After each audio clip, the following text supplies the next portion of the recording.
واقعہ معراج سبق کیا دیتا ہے، درس کیا دیتا ہے؟ واقعہ معراج امت کو یہ سبق دیتا ہے کہ نبی پاک علیہ الصلوۃ والسلام نے اپنی حیات ظاہری میں جتنا سفر کیا ہے وہ عروج کی طرف کیا ہے، وہ فتح کی طرف کیا ہے۔ نبی پاک علیہ السلام نے ہر قدم اٹھایا ہے تو وہ جد و جہد ہے، وہ کامیابی ہے، وہ آگے بڑھنا ہے، وہ عروج ہے۔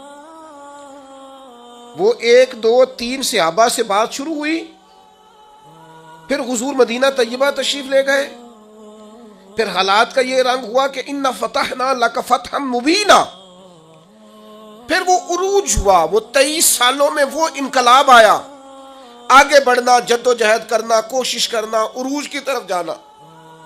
وہ وقت آیا کہ اِذَا جَاءَ نَصْرُ اللَّهِ وَالْفَتْحُ وَرَأَيْتَ النَّاسَ يَدْخُلُونَ فِي دِينِ اللَّهِ أَفْوَاجًا، محبوب آپ دیکھیں گے اللہ کی مدد آئی، فتح حاصل ہو گئی، فوجوں کی فوجیں دین میں داخل ہو رہی، عروج ہے، کمال ہے، ترقی ہے، آگے بڑھنا، جد و جہد کرنی۔ امت آج بیٹھ کے سوچ رہی ہے کہ ہم نے کوئی محنت ہی نہیں کرنی، ہم نے آگے نہیں بڑھنا، ہم نے کسی ایجاد کی طرف توجہ نہیں دینی، ہم نے ترقی کا کوئی رستہ اختیار نہیں کرنا۔ یہ ایک ایجاد کر کے ہمیں دی گئی ہے نا موبائل، اس کا مطلب یہ ہے کہ ہم اپنی کمر ٹیڑھی کر لیں لیٹ لیٹ کے موبائل دیکھ دیکھ کے۔ ہمیں تو دیکھنا چاہیے تھا کہ ٹیکنالوجی بڑھ رہی ہے، ایجادات بڑھ رہی ہیں، ہمیں آگے بڑھنا ہے، مسلمانوں کو آگے جانا ہے، اور کس طرح کر کے فروغ دین کے لیے ان ساری چیزوں کو استعمال کرنا ہے، اور زیادہ سے زیادہ ترقی حاصل کر کے اپنے دین کو فروغ دینا ہے، آگے بڑھنا ہے، امت کا سر اونچا کرنا ہے۔ لیکن امت ہے کہ وہ بار بار پیچھے ہٹتی جا رہی ہے، بار بار کمزوری دکھاتی جا رہی ہے، بار بار ہم ہیں کہ ہمارے قدم لڑکھڑاتے ہیں، ہم پیچھے کی طرف آتے ہیں، ہم آگے قدم ہی نہیں اٹھاتے۔ معراج ہمیں بتاتا ہے کہ امت تو نے عروج حاصل کرنا ہے۔ هو الذی ارسل رسولہ بالہدی ودین الحق لیظہرہ علی الدین کلہ، ہم نے یہ رسول تمہیں اس لیے عطا کیے ہیں، یہ شانوں والے رسول تمہیں اس لیے دیے ہیں کہ ہم اس دین کو تمام دینوں پر غالب کر دیں گے۔ اسلام کی فطرت میں قدرت نے لچک دی ہے، اتنا ہی یہ ابھرے گا جتنا کہ دبا دو گے۔ یہ دین غالب ہونے کے لیے۔ واقعہ معراج کیا بتاتا ہے ہمیں؟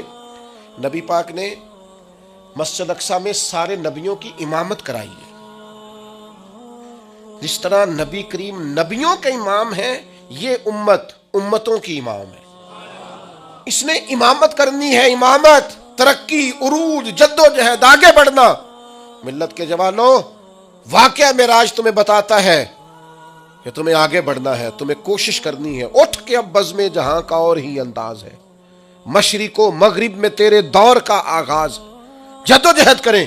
میرا مالک بڑا کریم ہے، جو اس کی جانب ایک قدم اٹھاتا ہے، اللہ کی رحمت آگے بڑھ کے اس کا استقبال کرتی ہے۔ آپ کوشش تو کریں، ہمت تو کریں، جد و جہد تو کریں، آپ آگے تو بڑھیں۔ اقبال کہنے لگے او وقت فرصت ہے کہاں، کام ابھی باقی ہے، نور توحید کا اتمام ابھی باقی ہے۔ واقعہ معراج ہمیں بتاتا ہے ہم نے آگے بڑھنا ہے، کوشش کرنی ہے، جد و جہد کرنی، کریں گے انشاءاللہ۔ جو شخص جس حد تک اپنے لیے، ملک کے لیے، ملت کے لیے، خاندان کے لیے، قبیلے کے لیے، دین کے لیے جد و جہد کر سکتا ہے وہ کرے، وہ آگے بڑھے، ہمت کریں، 2 2 4 4 لوگوں کا بازو تھامیں، سہارا بنے، لیکن عروج کی طرف بڑھے۔ نوجوانوں سے کہتا ہوں جدید حالات کو دیکھو، سیکھو، ٹیکنالوجی کی طرف بڑھو، علم کی طرف بڑھو، شعور کی طرف بڑھو، بیٹھے نہ رہو، 2 2 4 4 5 5 10 10 کورسز کرو، آگے بڑھو۔